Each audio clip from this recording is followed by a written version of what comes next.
অযৌক্তিক উদ্ভট দাবি নিয়ে জামায়াতে ইসলামী কেন মাঠে, কেন তাদের এত শোরগোল, কেন তাদের এত বিশাল বিপ্লবী সংস্কারের দাবিদার হয়ে ওঠার চেষ্টা, সেটা নিয়ে আমার একটা অনুমান ছিল। আমি বহুদিন এই কথা নিজের চ্যানেলে বলেছি, টিভি টক শোতে বলেছি। সেটা হচ্ছে জামায়াত মূলত বিএনপিকে চাপ দিতে চায়, সে বিএনপির সাথে একটা সমঝোতা চায়। কি সমঝোতা চায় তার একটা ইঙ্গিত এখন আস্তে আস্তে প্রকাশিত হয়ে উঠছে। যুগান্তরের একটা হেডলাইন আমি পড়ি, জুলাই বিপ্লবের ধারকরা ঐক্যবদ্ধ থাকতে চায়, বিরোধী দলে যাবে না জামায়াত, পর্দার আড়ালে চলছে বিএনপির সঙ্গে আসন সমঝোতা।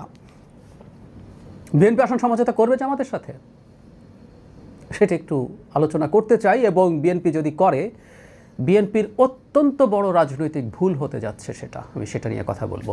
আচ্ছা, একটু আসি এখানে। এই রিপোর্টটা আপনারা একটু পড়ে নেবেন, খুবই বিস্তারিতভাবে এখানে লেখা আছে। এখানে তারা নানান রকম অজুহাত দেখানোর চেষ্টা করছেন। তারা নাকি শুধু এবার না, আগামী আরেক টার্মও তারা বিএনপির সাথে সমঝোতায় থাকতে চায়। শুধু না, তারা সরকারে থাকতে চায়। বিএনপি যেহেতু জাতীয় সরকারের কথা বলছে, সুতরাং জামাতও এখানে থাকতে চায়, জামাতও সরকারের অংশ হতে চায়, তারা মন্ত্রিত্ব চায়। তারা চায় তাদের সিটের সমঝোতা হোক, একটা উল্লেখযোগ্য সংখ্যক সিটে তারা জিতে আসুক, এবং মন্ত্রিত্ব। এটা নাকি আগামী পরের টার্মটাও তারা চায়। তাহলে এই সংসদের বিরোধী দল কারা হবে? এখানে যে আলাপটা হচ্ছে, জামায়াত মনে করছে আওয়ামী লীগের স্বতন্ত্ররা আছে, জামায়াত আছে, সব মিলে তাদের যে বিভিন্ন জায়গায় যে আওয়ামী লীগের এক ধরনের ভোট ব্যাংক আছে, সেটা দিয়ে 30, 35, 40টা সিট তারা পেয়ে যেতে পারেন, ইত্যাদি ইত্যাদি। এখন জামায়াতের মুভমেন্ট নিয়ে আমি আগে যা বলেছিলাম সেটা আবার একটু স্মরণ করিয়ে দিই। জামায়াত একটা বিরাট হাইপ তৈরি করেছে। আমি প্রায় বলতাম যে জামায়াত তার নিজের ফাঁদে নিজে পড়ছে, এই ফাঁদে কেউ তাকে ফেলেনি, সে নিজে পড়েছে। সে অনলাইনে মারাত্মক ভাইব্রেন্ট, তার একটা ইকোসিস্টেম আছে। সেটা দেখলে মনে হয় আমাদের মিডল ক্লাস যখন অনলাইনে ঢোকেন, তাদের মনে হয় জামাত অকল্পনীয় রকম শক্তিশালী হয়ে গেছে, এমনকি তারা ক্ষমতায় চলে আসতে পারে। আমি এই রকম কথা বলতে শুনেছি এমন মানুষকে যারা জামাত সমর্থক নন, এবং তারা পছন্দ করছেন না যে জামাত ক্ষমতায় আসবে, কিন্তু তারা বাস্তবতা তাদের মনে হচ্ছে। সো ফেসবুকের বা অ্যালগরিদমের যে ইকোসিস্টেম তৈরি হয়, সেই ইকোসিস্টেমে এই ধরনের আলাপ আছে। এতে কোনো সন্দেহ নেই জামাত ভোট বাড়বে, জামাতে প্রচুর ভোট বাড়ছে, এটা আমি মানি, এটা আমি স্বীকার করি। কিন্তু ফার্স্ট পাস দ্য পোস্ট সিস্টেমে জামাতে সিট খুব বেশি বাড়বে না।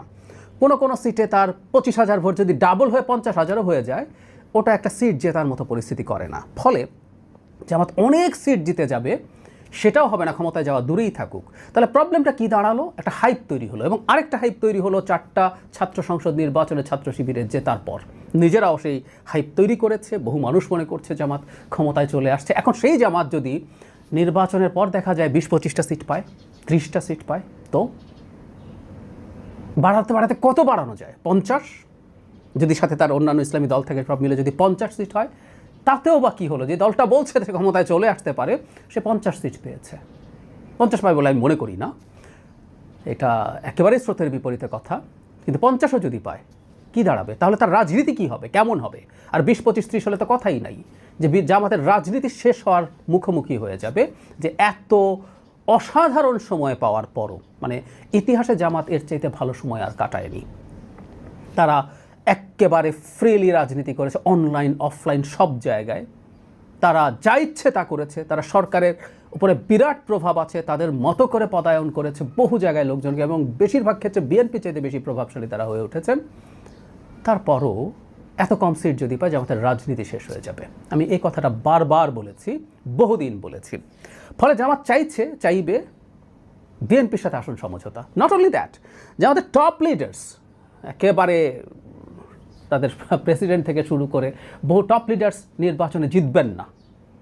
একটা দল তার অন্যান্য সদস্যরা জিততে পারেন, টপ লিডাররা জিতবেন না, এই পরিস্থিতি তৈরি হয়েছে। এই পরিস্থিতি জামাত কীভাবে সহ্য করবে? এটা তাদের রাজনীতি শেষ করে দেবে। তাদের হেভিওয়েট নেতারা পরাজিত হতে যদি থাকেন, ধরলাম তারা 25-30 সিট পেলেন, কিন্তু হেভিওয়েট নেতারা, টপ লিডাররা জিতলেন না।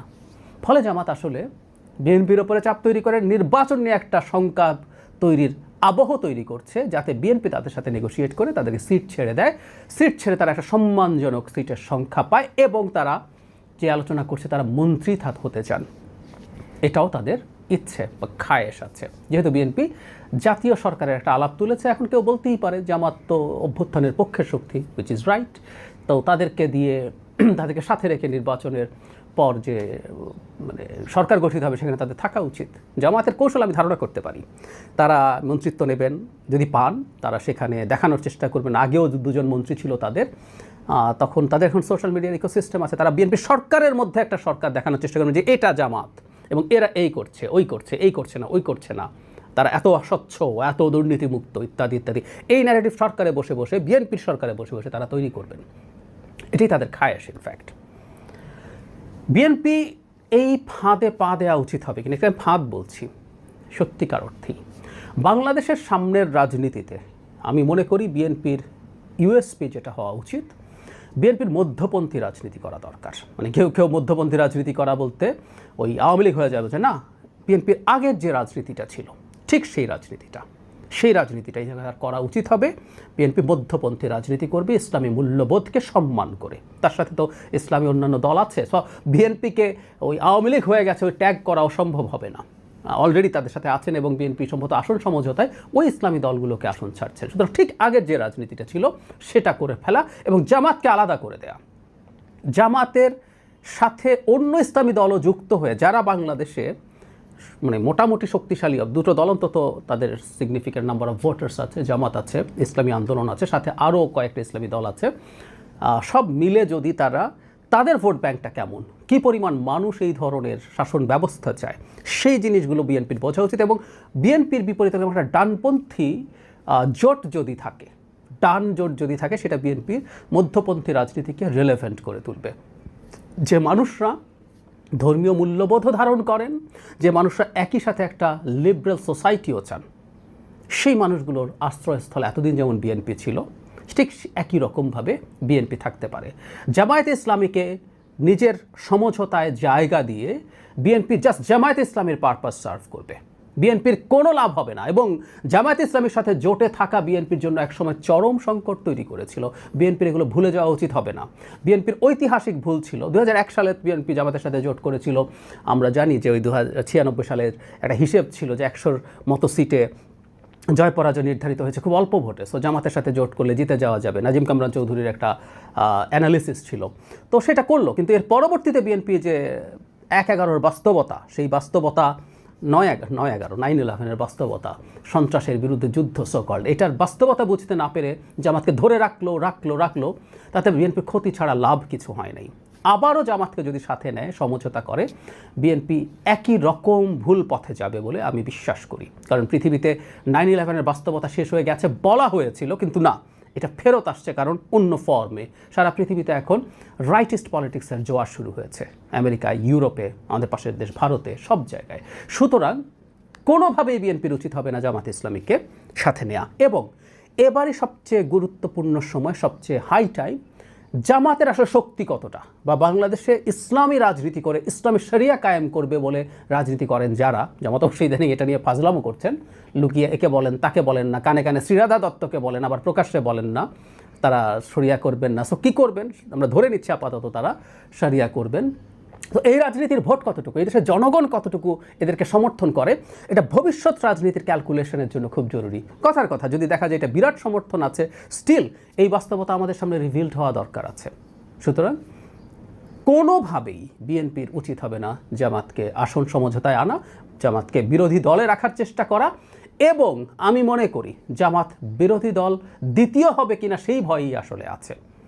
জাতীয় পার্টি যদি নির্বাচন করতে পারে বাধাহীনভাবে, লাঙ্গলে যদি আওয়ামী লীগের লোকজন ঢুকে নির্বাচন করে, আমি জানি না এটা হবে কি না, কিন্তু কোনো ফর্মে আওয়ামী লীগও এই নির্বাচনে যদি চলে আসে, জামাতের অবস্থা খুবই খারাপ হবে। জামাত এই ভয়টাই পাচ্ছে বলে আমি সিরিয়াসলি বিশ্বাস করি যে জামাত 3-4-এ চলে যায় কিনা। এই 3-এ তো চলে যেতেই পারে যদি আওয়ামী লীগ, এবং সেটা আওয়ামী লীগ যদি জাতীয় পার্টিতে গিয়ে নির্বাচন করে, অথবা আওয়ামী লীগ যদি নিজের জায়গা থেকে, নিজের কোনো ফর্মে আওয়ামী লীগ যদি একটা কোনো ভিন্ন নামে, ভিন্ন রকমে ফেরত আসতে পারে, তাহলে জামাত তৃতীয় হয়ে যাবে, দ্বিতীয় হতে পারবে না। সো ক্ষমতা যাওয়া দূরে থাকুক, এটা দল তৃতীয় হতে পারে, এই পরিস্থিতি তৈরির মুখোমুখি হয়ে তারা আছেন। জামাতের কাছে ডেটা অনেক বেশি আছে, তাদের কাছে, তারা অনলাইনের ডেটায় বসে আছে বলে আমি মনে করি না। সেই কারণেই যাবতীয় ধানাই পানা, এবং জনাব তাহের যেটা বলেছিলেন সেদিন জনসভায়, সেই শব্দটা তাকে ফেরত দিতে চাই, হাঙ্কি পাঙ্কি জামাত আসলে করছে, নির্বাচনকে একটু অনিশ্চয়তার দিকে ঠেলে দেওয়ার চেষ্টা করছে, যাতে বিএনপি ভয় পেয়ে তার দাবি মেনে নেয়। আমি মনে করি বিএনপি যদি শক্ত থাকে, কঠোর থাকে, এই নির্বাচন হবে এবং জামাত নির্বাচনে যাবে। আর জামাত যদি নির্বাচনে নাও যায়